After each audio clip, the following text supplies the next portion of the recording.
Vâng, chúc mừng chị. Vâng, chúc mừng chị. Năm mới mạnh khỏe, tình cảm của chúng ta trường này ổn định. Vâng, ai có thể chơi ạ? Vừa rồi là hai bạn đã chơi nhưng mà chưa ai nhận được phần thưởng từ tay của chúng tôi. Đây chúng ta sẽ lùi lại đây. Đây. Bà con ơi, anh em ơi, chúng ta tránh đường ạ. Chúng ta tránh đường. Chúng ta có thể ngồi lùi lại một chút ạ. Đầu trước có thể ngồi xuống hoặc đằng sau có thể đứng ạ. Và phải tránh đường ạ.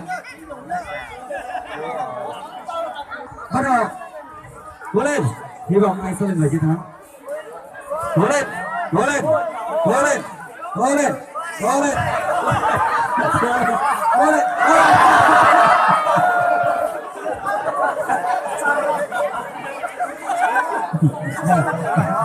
Bây giờ đây nếu mà đi thẳng đến cái thì chúng ta đấy lỡ này vào đây đấy. Đó là một chết. Đó suốt giờ đây mà tính ra. Chúng ta có thể lùi lại một chút đấy.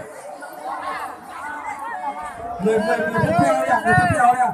Già trẻ gái trai ai cũng có thể chơi. Ai đã trở về đây về sân ở đây ai cũng có được chơi hết. Tập xí ra quá. Không có ai xí. Tập xí như thế.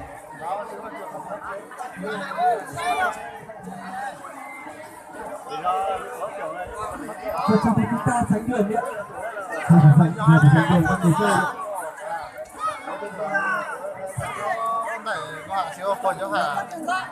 Chúng ta phải dành đường cho người chơi đi ạ. Chúng ta lùi ra một chút là dành đường cho người chơi. Giờ tính à? Cho nó tích được rồi. Tính mà phải kéo chơi nhưng mà nó vào à? Ok. Cho tổ vấn đề à?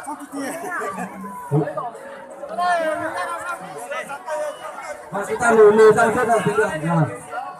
Nếu mọi người chơi cho gầy đây. Bắt đầu. Cố lên. Cố lên. Cố lên. Cố lên. Cố lên. Cố lên. Cố lên. Cố lên. Cố lên.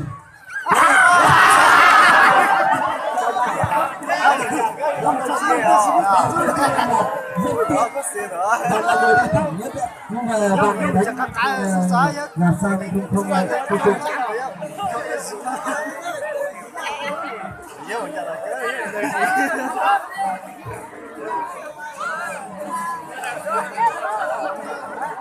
Vâng là chúng ta không lùi rồi đấy, chúng ta lùi ra một chút, xong người đằng trước có thể ngồi xuống. Được không? Và sau đây anh rất đẹp trai. Anh chuẩn bị chơi, và mình hy vọng anh sẽ được chiến thắng.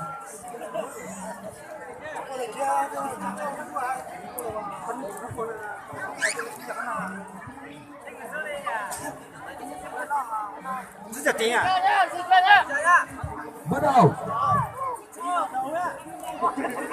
Cố lên, cố lên, cố lên, cố lên, cố lên. Thằng boy thì đánh nhanh nhẹ. Cố lên, cố lên, cố lên. Và xếp được rồi, còn một tí nữa là được. Còn một tí nữa là được rồi. Và trong tất cả những người chơi đều đến đích. Và xin mời đi ạ.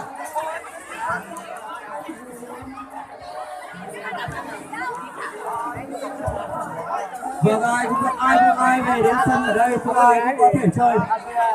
Vâng, ai cũng có thể chơi. Xin mời.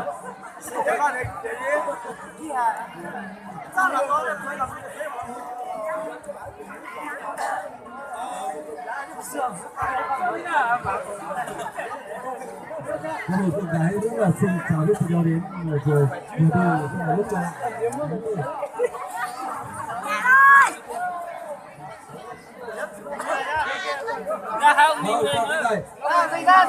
Chúng ta sẽ tránh đường nha. Bắt đầu. Tiến lên.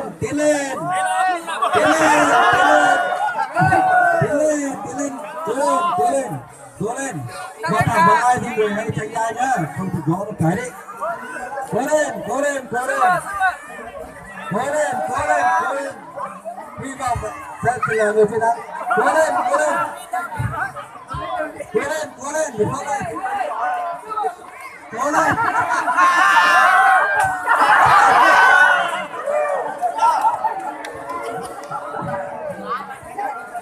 Giờ chúng tôi là cái bài ở trên trà. Đây là đánh trà thì không tính rồi. Thì phải một cái chiếc này cơ. Và chụp về mới được khỏe ra thì được. Và tiếp theo này thì chơi tiếp theo đâu.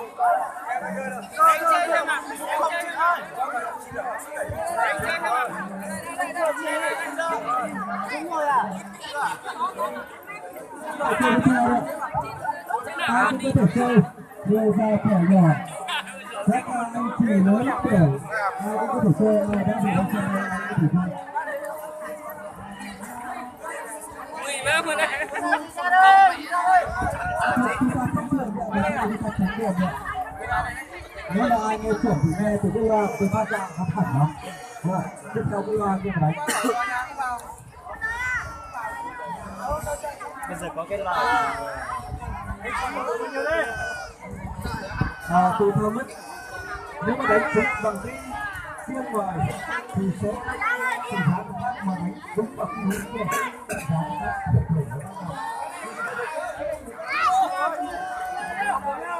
Chúng ta đánh nhẹ nhẹ bắt đầu. Cái này hướng lên. Hướng lên. Xanh nhiều đấy. Như xanh nhiều đấy. Bạn biết Hướng lên. Hướng lên.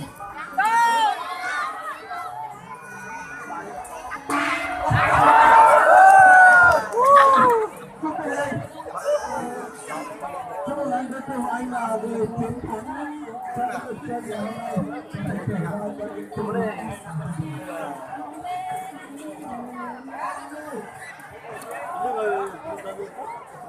Lo nhau là kiểu Vâng, thế thì tiếp theo ạ, đã có người chiến thắng ạ. cho cái thiên thì rất là xin chúc nó loa các nhỏ được này. Vâng, cái tay còn lì xì rất là nhiều. Nhiều lắm.